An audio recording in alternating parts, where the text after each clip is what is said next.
jemaat Tuhan, damai sejahtera Allah yang senantiasa memimpin kehidupan kita sepanjang hari ini. Mari kita siapkan hati kita. Kita mau merenungkan firman Tuhan. Mari kita memuji Tuhan. Terima kasih Tuhan untuk kasih setiamu. Terima kasih Tuhan untuk kasih setiamu yang ku alami dalam hidupku. Terima kasih Yesus untuk kebaikanmu sepanjang hidupku. Terima kasih Yesusku buat anugerah yang kau beri, sebab hari ini Tuhan adakan syukur bagimu.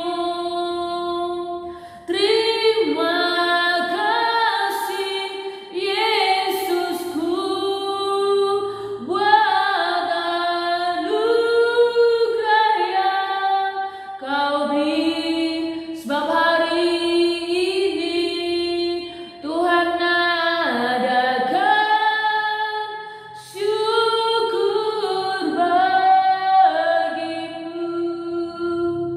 Amin.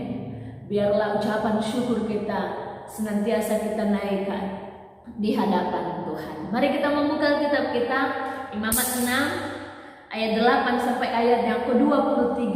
Demikianlah firman Tuhan, korban bakaran. Tuhan berfirman kepada Musa, perintahkanlah kepada Harun dan anak-anaknya, inilah hukum tentang korban bakaran.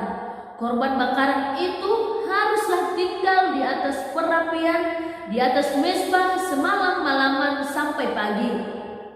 Dan api mezbah haruslah dipelihara menyala di atasnya. Imam haruslah mengenakan pakaian lenannya dan mengenakan celana lenan untuk menutup auratnya. Lalu ia harus mengangkat bau abu yang ada di atas mezbah sesudah korban bakaran habis dimakan api, dan haruslah ia membuangnya di samping mezbah. Kemudian haruslah ia menanggalkan pakaiannya dan mengenakan pakaian lain, lalu membawa abu itu keluar perkemahan ke suatu tempat yang tahir. Api yang di atas mezbah itu harus dijaga supaya terus menyala, jangan dibiarkan padam. Tiap-tiap pagi imam harus menaruh kayu di atas mezbah, mengatur korban bakaran di atasnya, dan membakar segala lemak korban keselamatan di sana. Harus dijaga supaya api tetap menyala di atas mezbah, janganlah dibiarkan padam. Korban sajian. Inilah hukum tentang korban sajian. Anak-anak Harun haruslah membawanya ke hadapan Tuhan ke depan mezbah. Setelah dikhususkan dari korban sajian itu segenggam tepung yang terbaik dengan minyak serta seluruh kemenyan yang di atas korban sajian itu, maka haruslah semuanya dibakar di atas mezbah sehingga baunya menyenangkan sebagai bagian ingat-ingatannya bagi Tuhan. Selebihnya haruslah dimakan oleh Harun dan anak-anaknya. Haruslah itu dimakan sebagai roti yang tidak beragi di suatu tempat yang kudus. Haruslah mereka memakannya di pelataran kemah pertemuan. Janganlah itu dibakar beragi. Telah kuberikan itu sebagai bagian mereka daripada segala korban api-apianku. Itulah bagian maha kudus, sama seperti korban penghapus dosa dan korban penghapus salah. Setiap laki-laki di antara anak-anak Harun haruslah memakannya. Itulah suatu ketetapan untuk selamanya bagi kamu turun-temurun. Itulah bagianmu dari segala korban api-apian Tuhan. Setiap orang yang kena kepada korban-korban itu menjadi kudus. Tuhan berfirman kepada Musa, inilah persembahan Harun dan anak-anaknya yang harus dipersembahkan oleh mereka kepada Tuhan pada hari ia diurapi. 1/10 eva tepung yang terbaik sebagai korban sajian yang tetap, setengahnya pada waktu pagi dan setengahnya pada waktu petang. Haruslah itu diolah di atas panggangan bersama-sama minyak. Setelah teraduk, haruslah engkau membawanya dan mempersembahkannya sebagai korban sajian. Sesudah dibakar dan berpotong-potong sebagai bau yang menyenangkan bagi Tuhan. Dan imam dari antara anak-anaknya yang diurapi sebagai penggantinya haruslah mengolahnya. Itulah suatu ketetapan untuk selamanya. Seluruhnya haruslah dibakar bagi Tuhan. Tiap-tiap korban sajian dari seorang imam itu haruslah menjadi korban yang terbakar seluruhnya. Janganlah dimakan. Amin. Puji nama Tuhan. Bapak Ibu yang terkasih dalam nama Tuhan Yesus, beberapa hari ini kita terus mendengarkan tentang korban-korban yang disampaikan kepada Tuhan melalui renungan kita. Untuk hari ini tema yang saya sampaikan adalah korban bakaran dan korban sajian. Bapak Ibu yang terkasih di dalam nama Tuhan Yesus, korban bakaran dan korban sajian merupakan korban yang berbeda.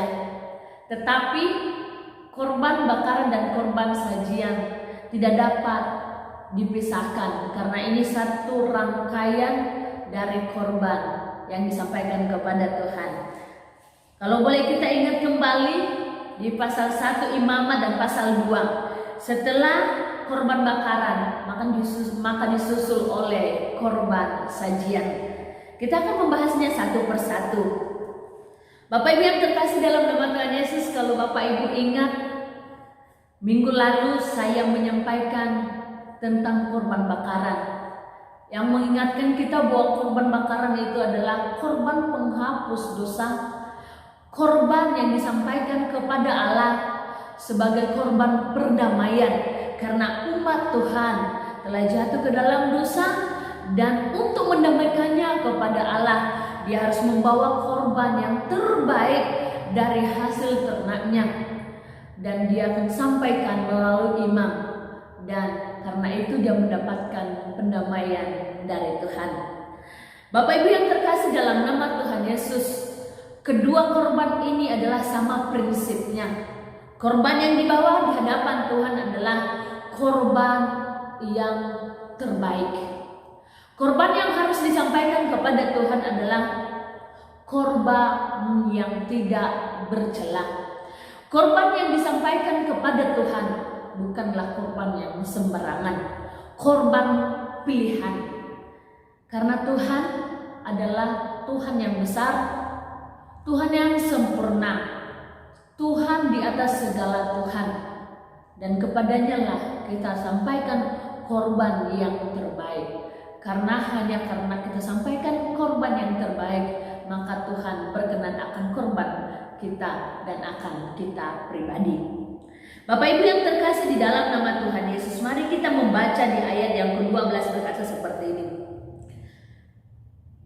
Api yang di atas mezbah itu harus dijaga supaya terus menyala, jangan dibiarkan padam. Tiap-tiap pagi imam harus menaruh kayu di atas mezbah, mengatur korban bakaran di atasnya dan membakar segala lemak korban keselamatan di atasnya.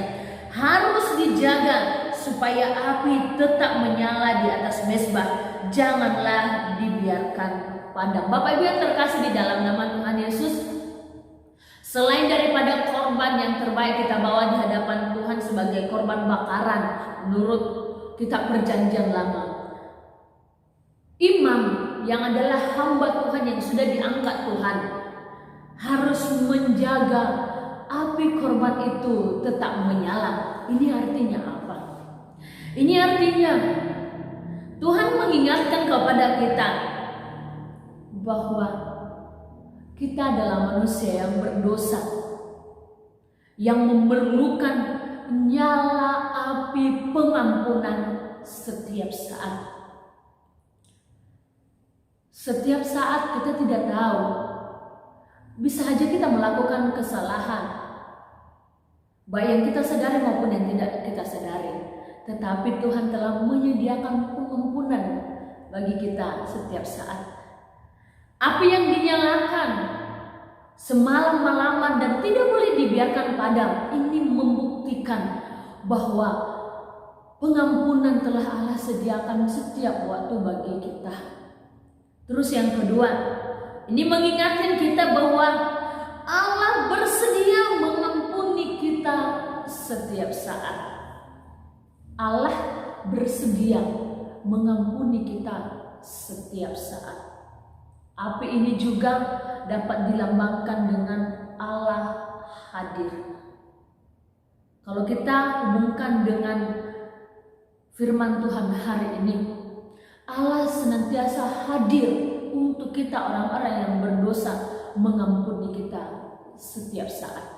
Yang ketiga, api yang terus menyala ini mengingatkan kita bahwa manusia memerlukan pengampunan dari Allah setiap saat.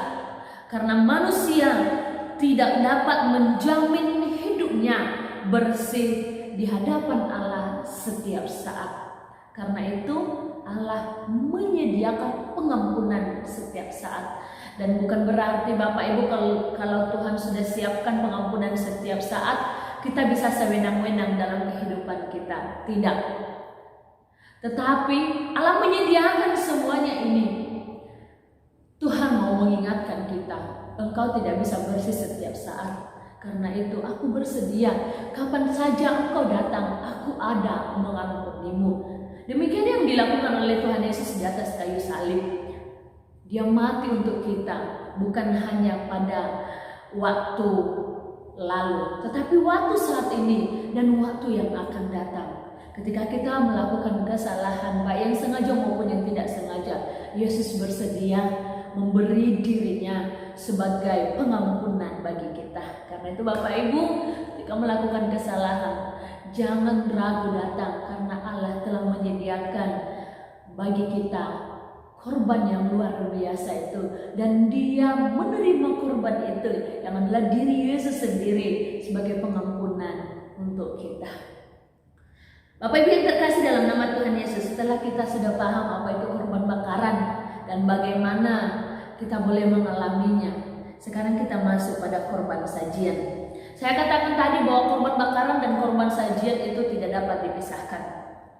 Bapak Ibu yang terkasih, ketika Allah sudah memberikan pengampunan kepada kita, kita harus sertakan dengan korban sajian. Apa itu korban sajian?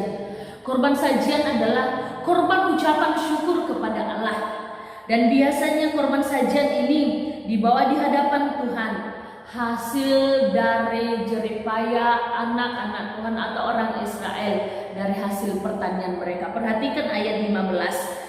Setelah dikhususkan dari korban sajian itu segenggam tepung. Tepung ini adalah berasal dari hasil tanaman, dan ini akan dibawa di hadapan Tuhan sebagai korban ucapan syukur. Ketika Tuhan sudah ampuni kita, Tuhan sudah berkati hasil ladang kita, Tuhan sudah berkati pekerjaan kita, dan kita juga harus datang kepada Tuhan membawa hasilnya ini di hadapan Tuhan sebagai persembahan yang menyenangkan hati Tuhan. Mari kita baca selanjutnya.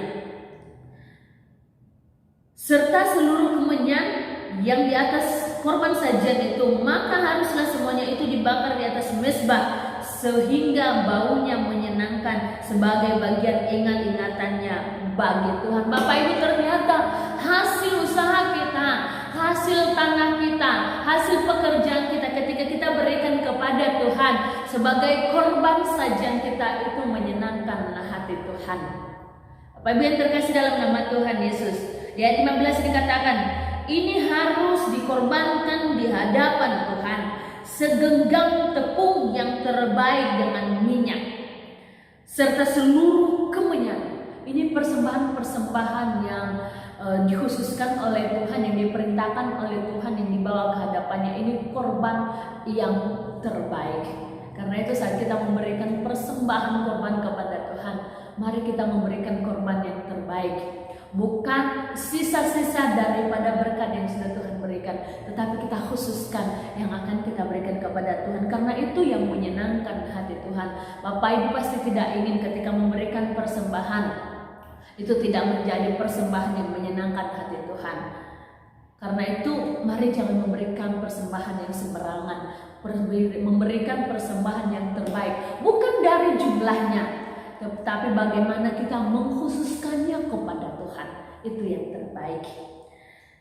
Bapak Ibu yang terkasih, dalam nama Tuhan Yesus di ayat 16 berkata seperti ini, selebihnya haruslah dimakan oleh Harun dan anak-anaknya, haruslah itu dimakan sebagai roti yang tidak beragi di suatu tempat yang kudus, haruslah mereka memakannya di pelataran kemah pertemuan. Di zaman perjanjian baru, hamba-hamba Tuhan, para imam tidak bekerja. Jadi Tuhan mengkhususkan korban ini, selain sudah dipersembahkan sebagai korban sajian di hadapan Tuhan, ini juga imam atau hamba-hamba Tuhan mendapatkan bagian dari persembahan ini, karena hamba Tuhan di zaman itu tidak bekerja, mengkhususkan dirinya untuk melayani Tuhan, dan karena itu dari bagian ini mereka mendapatkannya. Bapak Ibu yang terkasih dalam nama Tuhan, yang terpenting yang harus kita ingat bahwa setiap korban yang kita persembahkan kepada Tuhan itu haruslah persembahan yang terbaik, persembahan yang sungguh-sungguh menyenangkan hati Tuhan, bukan lihat dari ukurannya, bukan lihat dari jumlahnya, tetapi lihat dari hati yang sungguh mau kita persembahkan kepada Tuhan. Korban yang sempurna, korban yang baik, itu yang menyenangkan hati Tuhan. Damai sejahtera Tuhan menyertai kita semuanya. Selamat beraktivitas hari ini. Saya percaya seluruh sidang jemaat Tuhan menjadi sidang jemaat Tuhan yang memberikan korban yang terbaik kepada Tuhan, baik melalui hidup kita, bahkan melalui apa yang kita miliki dalam hidup kita. Terima kasih, Tuhan memberkati. Mari kita berdoa. Bapa dalam surga, terima kasih buat firman-Mu yang mengingatkan kami bahwa korban yang harus kami sampaikan kepada Tuhan adalah korban yang terbaik, korban yang sempurna dan yang menyenangkan hati Tuhan. Berkati setiap kami sehingga kami dapat melakukan firman-Mu. Dalam nama Yesus Tuhan kami bersyukur dan berdoa. Haleluya. Amin. Tuhan Yesus memberkati kita semua. Shalom.